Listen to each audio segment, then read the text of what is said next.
Eu tenho percebido que nós andamos tão tristes, tão desanimados, abatidos. E o inimigo está conseguindo o seu propósito. Porque é isso que ele quer. É nos deixar assim, cabisbaixo. Quer roubar nossa fé. Nos enche de trabalho, de preocupação. E a cada dia ficamos mais desmotivados. E eu me pergunto por que ele tem conseguido nos oprimir tanto. E o Senhor tem me sacudido, né, para falar. Porque estamos esquecendo quem somos e para que fomos chamados. Estamos esquecendo quem nós servimos. A gente está se enchendo de entretenimento, de más notícias, e a nossa fé vem sendo roubada. Porque a gente não tem tempo para Deus. Não tem tempo para ler Bíblia, não tem tempo para orar, não tem tempo para fortalecer o nosso espírito, para fortalecer a nossa fé. Porque a palavra de Deus diz que a fé vem pelo ouvir e o ouvir pela palavra de Deus. E a gente tem ouvido tudo, menos Deus. A gente tem ouvido as notícias, os jornais, as novelas, os filmes, as séries, o que o mundo diz, o que as pessoas dizem, o que os fofoqueiros diz. Mas a palavra de Deus a gente não tem dado ouvido, não. E é por isso que a gente não fica de pé.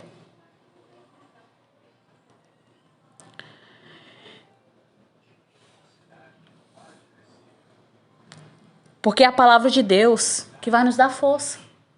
É a palavra de Deus que vai dizer quem somos.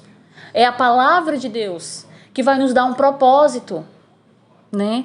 Lá em Josué 1:9, Jesus fala, Deus falando, né? Seja forte e corajoso. Eu estou contigo.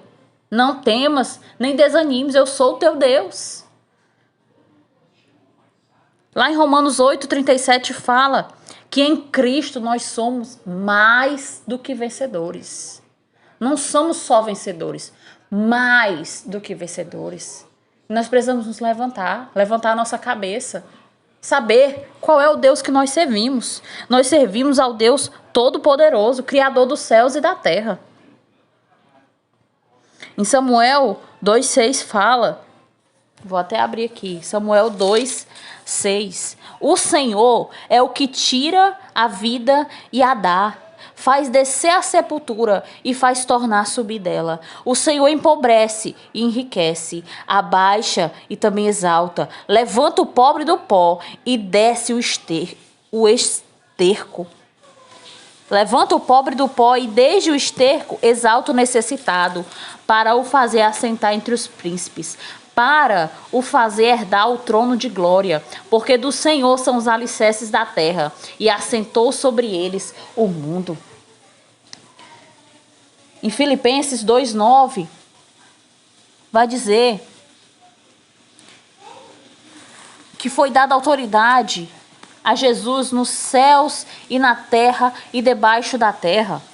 Filipenses 2:9 diz assim, porque também Deus o exaltou soberanamente, e lhe deu um nome que é sobre todo nome, para que ao nome de Jesus se dobre todo o joelho dos que estão nos céus e na terra e debaixo da terra, e toda língua confesse que Jesus Cristo é o Senhor, para a glória de Deus Pai.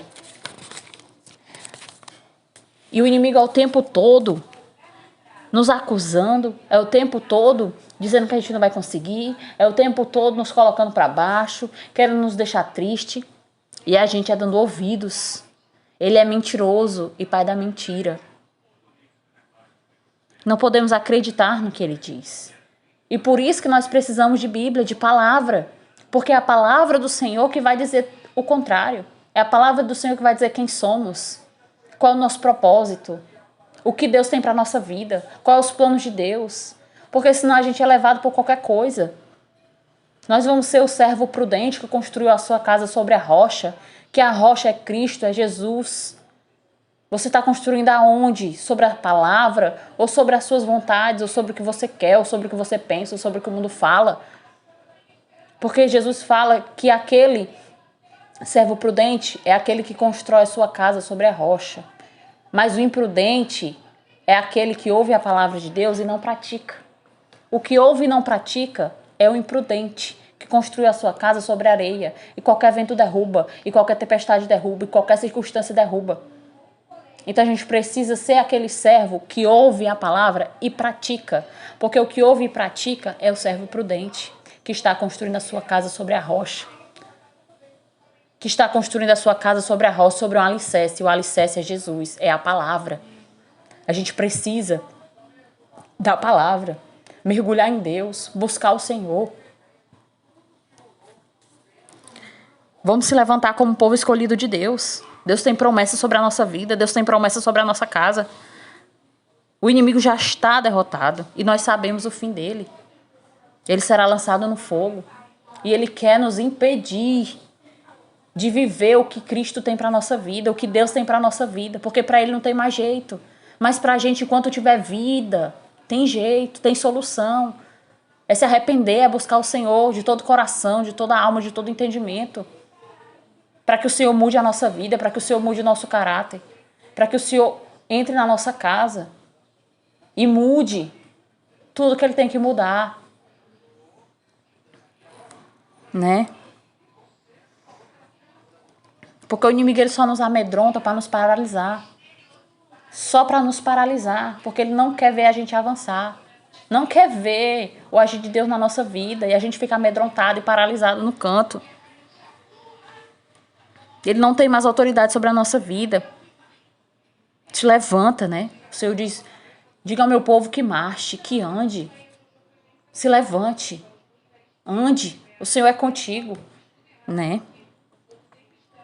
Agora vigia teu comportamento. Vigia tua boca, tuas amizades. Vigia o que você anda assistindo, o que você anda fazendo. Porque se tiver uma brechinha, o inimigo entra. Ele não precisa de muita coisa, não. É só uma brechinha. Vamos acordar, vamos nos levantar. O Senhor tem muita coisa para fazer ainda na nossa vida, na nossa família. Ele está trabalhando, né? Começa a priorizar o reino dos céus. Começa a priorizar o reino dos céus. Colocar Deus em primeiro lugar na sua vida. Porque a gente fala, né? De Eva que foi enganada pela serpente, mas a gente também é enganado todos os dias. Ele consegue nos enganar com as suas mentiras. E a gente acredita naquilo que ele diz sobre nós. E a gente acredita nele, né? Mas Deus nos já falou. Deus nos já prometeu. A palavra de Deus diz, tem tantas promessas para a nossa vida. Mas como a gente vai saber aquilo que Deus tem para nós se a gente não lê, se a gente não busca, a gente não vai conseguir vencer se a gente não colocar o Senhor em primeiro lugar na nossa vida. A gente não vai conseguir porque não é nós que lutamos, é o Senhor que luta por nós, é Ele que guerreia as nossas guerras, é Ele que está no controle da nossa vida e Ele está trabalhando a nosso favor, né? Porque desde a antiguidade, fala lá em Isaías 64:4, não se ouviu, nem com ouvidos se percebeu, nem com olhos se viu um Deus além de ti, que trabalha para aquele que nele espera. O Senhor trabalha pelo seu povo, por aqueles que nele esperam, por aqueles que nele confiam. Vamos confiar no Senhor, vamos entregar a nossa vida nas mãos dele e vamos deixar ele cuidar de nós, ele cuidar dos nossos, da nossa casa, da nossa família. Porque não é na nossa força. A força é dele. A força vem dele. É ele. É por ele e para ele são todas as coisas. Nosso segredo é ele na nossa vida. Sem ele não tem nada. Ele é o segredo da nossa alegria, da nossa força, do nosso sorriso. Ele é o segredo da nossa vida. E a gente precisa colocar ele em primeiro lugar do nosso coração. E deixar as outras coisas para depois. Porque a gente bota tudo em primeiro lugar e Deus é depois. É só o que sobra, é as migalhas. E é o contrário. A gente tem que colocar ele primeiro, as outras coisas deixa para depois. Deixa para depois. Coloca Deus em primeiro lugar, busca o reino dos céus e a sua justiça. E tudo será acrescentado. Todas as coisas serão acrescentadas. Deus sabe todas as nossas necessidades. Deus sabe o que a gente precisa. Ele tem cuidado de nós mesmo sem merecermos. A gente precisa dar um voto de confiança para o Senhor, começar a praticar, começar a colocar os ensinamentos dele em prática na nossa vida. Porque a gente só vai ver mudança na nossa vida a partir do momento que a gente começar a colocar em prática tudo que ele nos ensina na sua palavra. Eu não estou aqui falando de religião, eu estou aqui falando da palavra do Senhor, daquilo que Ele nos deixou, é no que eu creio na sua palavra, eu creio na sua palavra, que o Senhor, que Deus enviou seu Filho para morrer no nosso lugar, para nos perdoar os nossos pecados, que Ele ressuscitou ao terceiro dia, está sentado à direita de Deus Pai Todo-Poderoso, e Ele um dia há de julgar os vivos e os mortos, e Ele dará recompensa a cada um segundo as suas obras. É nesse Deus que eu creio e é esse evangelho que eu prego.